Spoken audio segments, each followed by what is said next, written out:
All right. Well, hello, everyone. Welcome back. Conversations on Vitality. As always, I am your host, James Gardner, and my co-host, co-partner in crime, Ariel Jarvis, is in the house. Ariel, welcome, welcome. Happy Monday to you. Happy Monday to our community at large.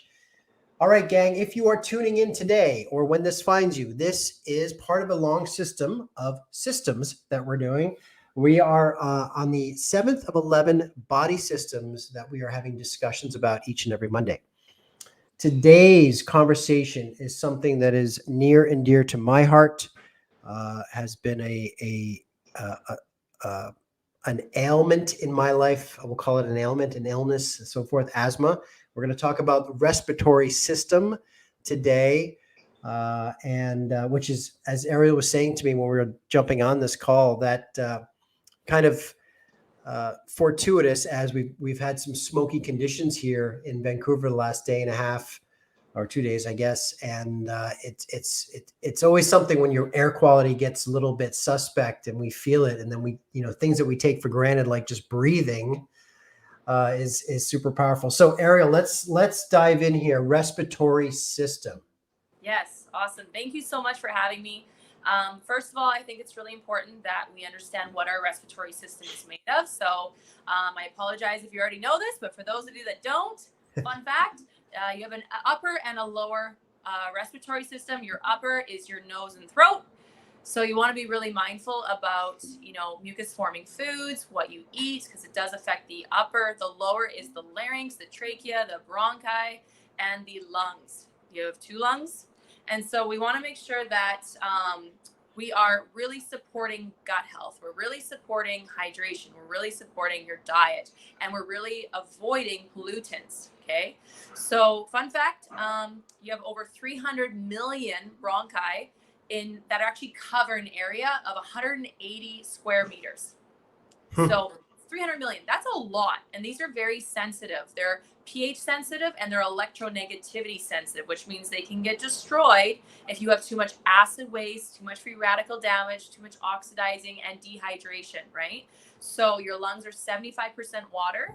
It's very important that you start right from the fetus. And so what people don't realize is when you are being grown in the mother's womb, the embryonic fluid is alkaline. And everything that your mother eats and drinks and her stress load, her emotional load, all of that plays into consideration with the development of the body systems of the baby. So some individuals will have a weakened body system. So for example, individuals that have asthma or COPD, it actually starts in the gut. And it starts with what your mom was consuming nutritionally, her water, her sleep, her exercise, her stress level, because that will contribute to how well she absorbed and how well her cells performed to create healthy cells within that fetus. So it's all through electronegativity. And so if you ever notice when a child is born, they have that smell, that baby smell, right? That's actually indicating that they're alkaline. You're supposed to maintain this smell forever. But because our diet is so acidic and so oxidizing, we become acidic and we actually start to develop an odor. And you're not supposed to need deodorant. You're not supposed to need mouthwash. You're not supposed to have this horrible, gut rot in first thing in the morning. Yes, you need to brush your teeth, but that's mostly because we consume so much processed sugar, processed foods, things like that. There are so many colonies in different parts of the world that don't even brush their teeth and they've never had a cavity. You have a microbiome, you have an immune system, right? And what people don't realize is you don't just have an immune system in their gut. People talk all the time about the immune system in the gut, but did you know you have your own immune system in your lungs? Your respiratory system has its own colony.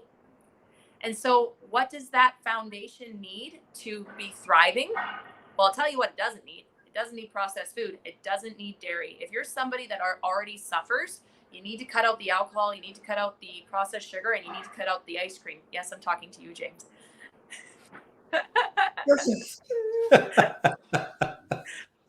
So it's very, very important, my friend. It's all so very important. You have to be willing to give up the thing that's making you sick and let your body go through a full cellular recovery to rebuild that foundation. Your cells turn over every 25 days. You have 75 trillion cells.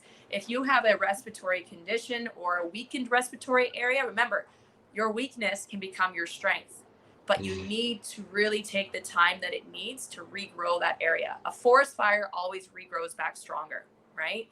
So after a forest has been damaged by a forest fire, that forest becomes so much more lush and so much more beautiful because it's all part of recycle and restore. Okay. So a few supplements that we want to think about if we are having, say, pneumonia, COPD, hay fever, asthma, COVID, whatever that might be, right? We want to take into consideration what's going on. Is it a bug? Is it a dehydration? Is it a virus? Is it a pH problem? Is it a deficiency? Is it a physiological issue? Are those bronchi being affected? Like, what's going on? So that we can help with the airways, help with the oxygenation, and help with the temperature regulation.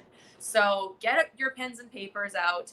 Things like vitamin A, quercetin, vitamin C, B6, and magnesium, antioxidants. So consuming your berries, ginger, turmeric. I love the Ukon tea that we sell. It's the turmeric that's actually grown in the spring and in the winter, and then they take both harvests and put them together, and it's just fabulous. Lobelia, YS formula, fenugreek and thyme, essential oils, and ivermectin. There's so much available for people. However, maybe not all of it for one person. So having some guidance with a practitioner, myself included, where we can actually guide you and be able to help you just sort out exactly what your body needs for the short amount of time it needs it to rebuild that foundation. So what I'd like to jump into, you just listed some really good supplements, and I'd love to just dive into what their effects are. So for example, like I know cayenne pepper, for example, cayenne, I've put that in a post-workout elixir or whatever I'm doing in my mad science lab. And I, we get that kind of feeling, and like it increases that circulation. So I know that there's a stimulus happening with blood flow and airways. It just seems like easier to breathe all of a sudden because everything opens up. Give us some insight into maybe just a couple of supplements and what their effect is on the respiratory system. Yeah.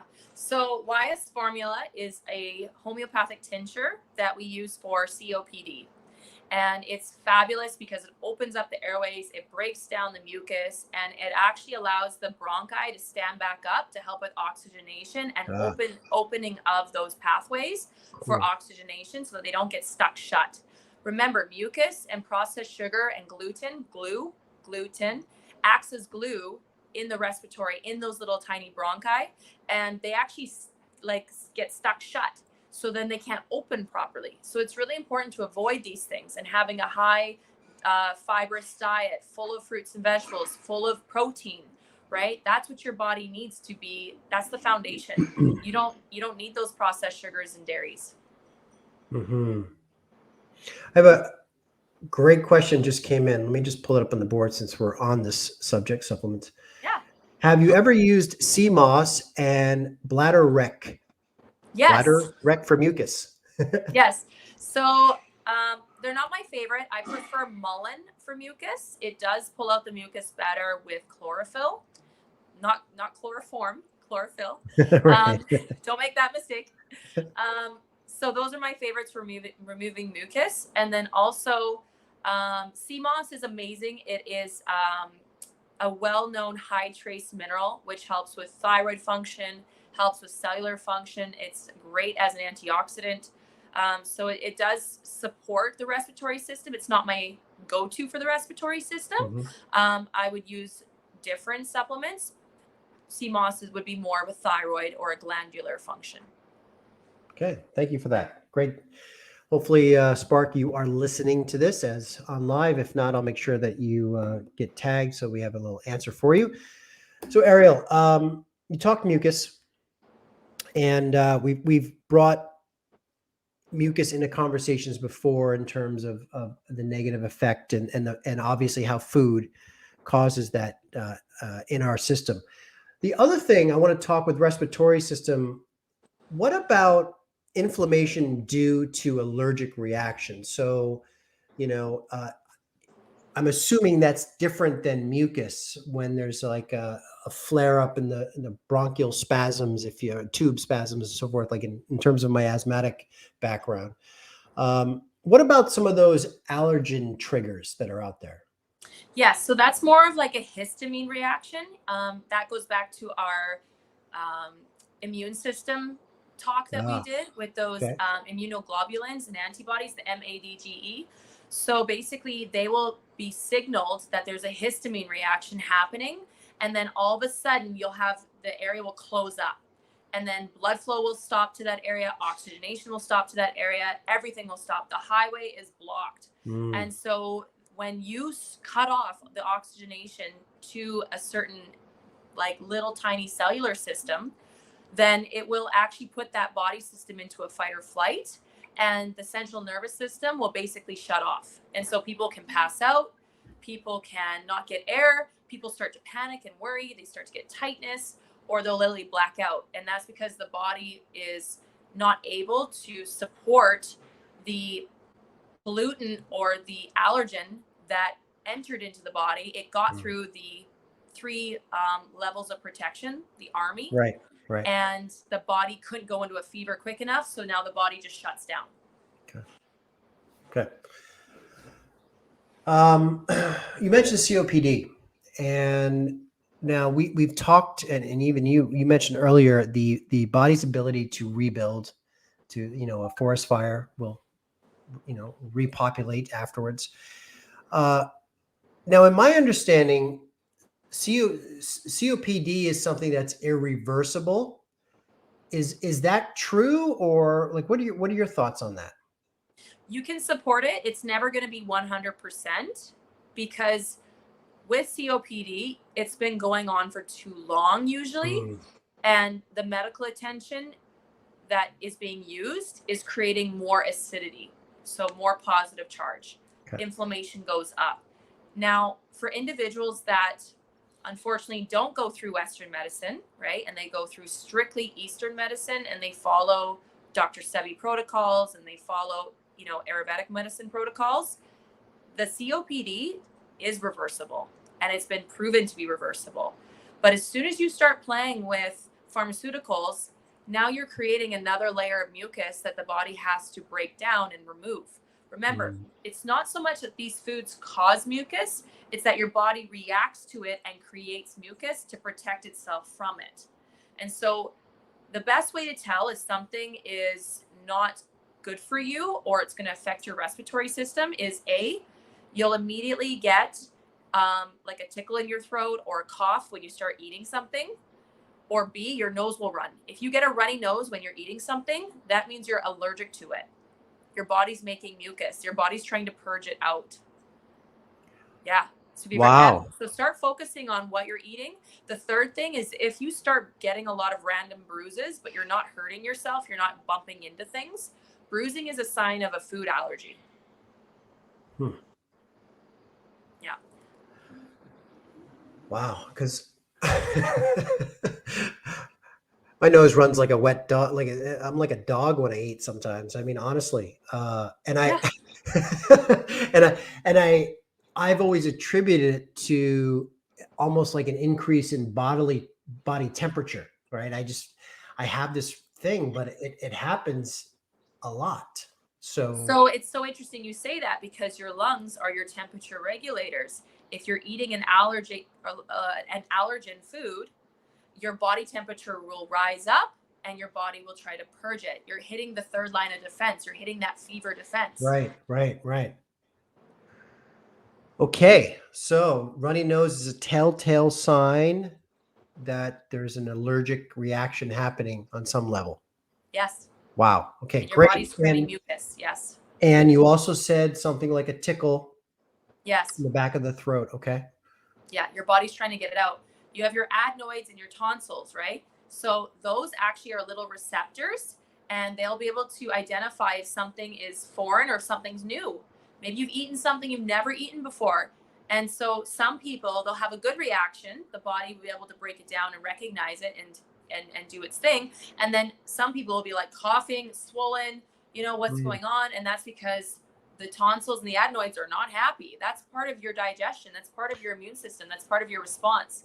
So it's having an allergy reaction, and it will close up, or your temperature will go up, or you'll get really mucousy and your nose will run. Wow. And you mentioned earlier, which I find fascinating, that a lot of this is predetermined in the alkaline state of the mother's womb, if you will.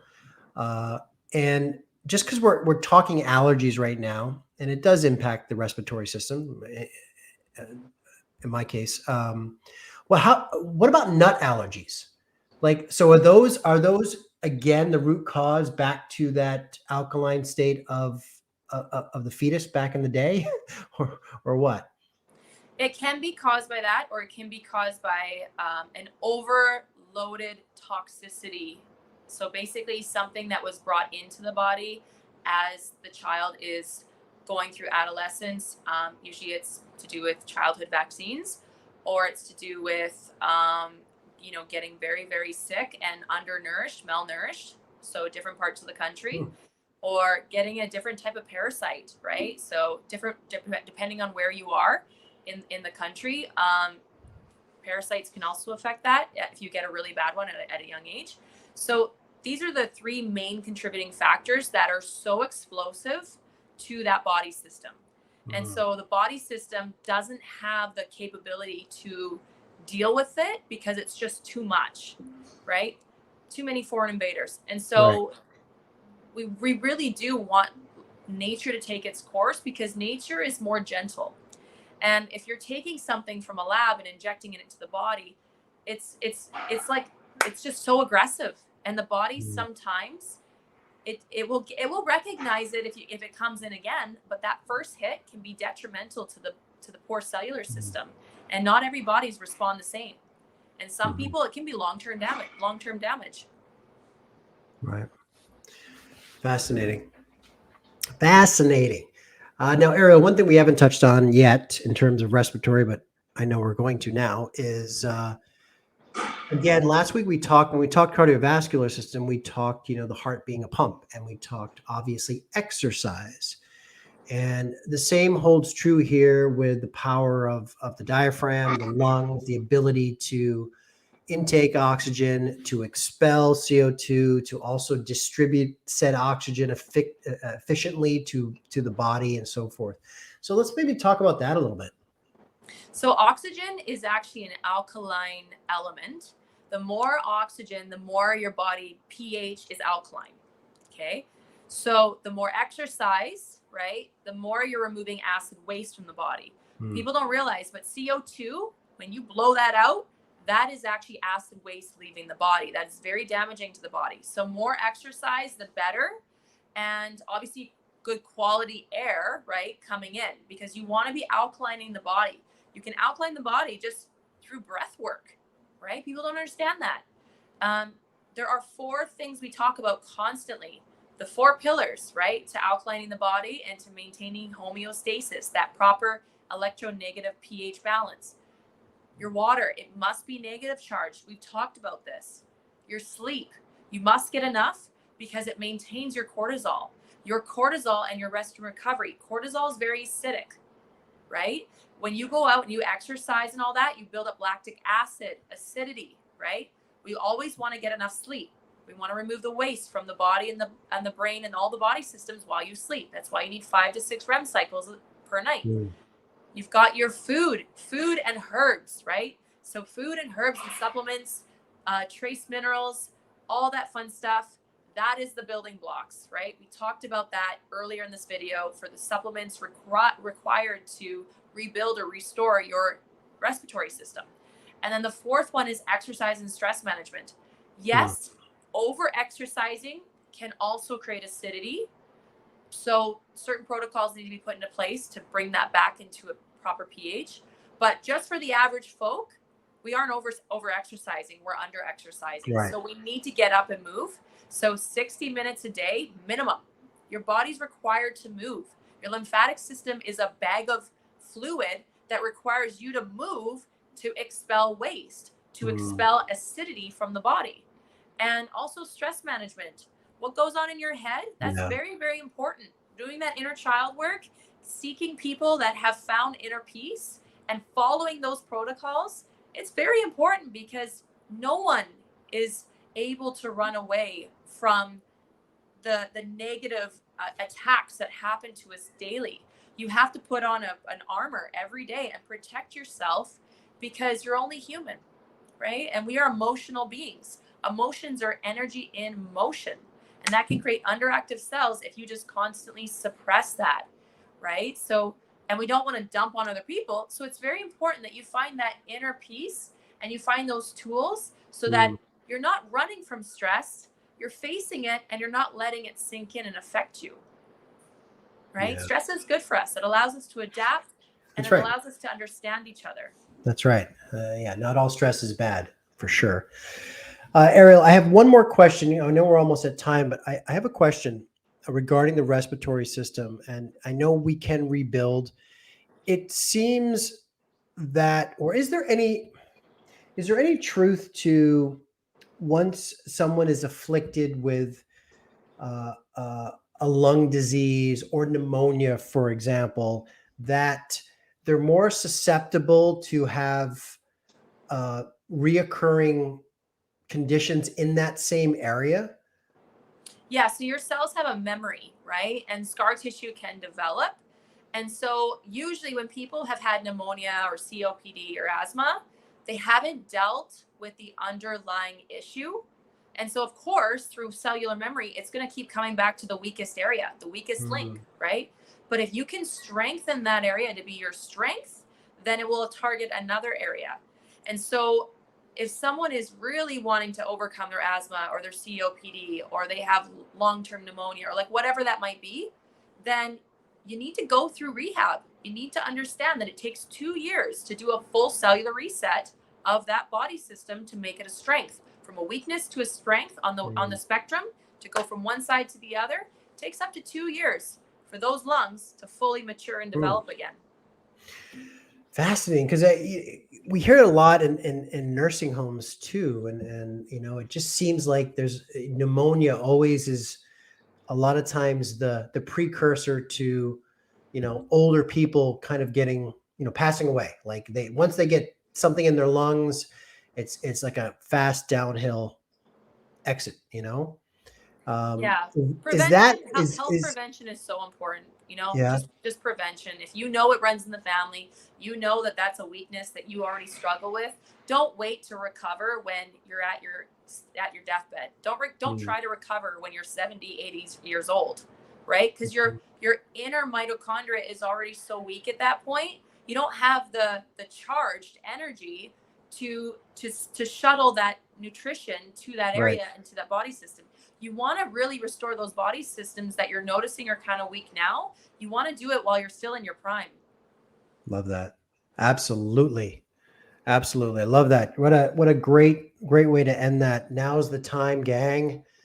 Too many people wait to the 11th hour and the damage is already done, right? Yeah. There's too much history to unravel to get back to the root cause and then to work effectively out of that. So, Yeah. Ariel, amazing. What can we look forward to next week? System number 8. And actually, this is going to be one of my favorite body systems. It's the endocrine system, your hormonal system. You have 9 hormones. We're going to talk about that. We're going to talk about men's health, women's health, fertility, young menstrual cycles, all that fun stuff. Beautiful. And I am actually speaking at the Van City Women's Show on September 25th at 1:00. So if you want, you can buy your tickets online or you can go. I will be talking on stage literally about women's health, about hair loss, libido, thyroid function, estrogen dominance, your progesterone, your testosterone, hunger, mood swings, like the list goes on. So if this is something that speaks to you, I would encourage you to watch our video on September 25th, as well as watch our live stream next Monday. Awesome. Excellent. Endocrine system it is. All right, Ariel, always thank you for your time, your knowledge, your insight, and your education. Appreciate you. For our community, don't forget, you can go to the Vitality Wellness YouTube channel, vitalitywellnessw.com. free consultation with Ariel. She will sit and hold space for you. Protocols, testing to get you on that next step towards regaining your health, optimizing your health, overcoming illness, whatever it is. She is there to help. So don't hesitate to reach up, pick up the phone, pick up the keyboard, start typing in whatever it takes to get the help you need. All right. Thank you all for tuning in. Ariel, thank you. Thank you so much. All right.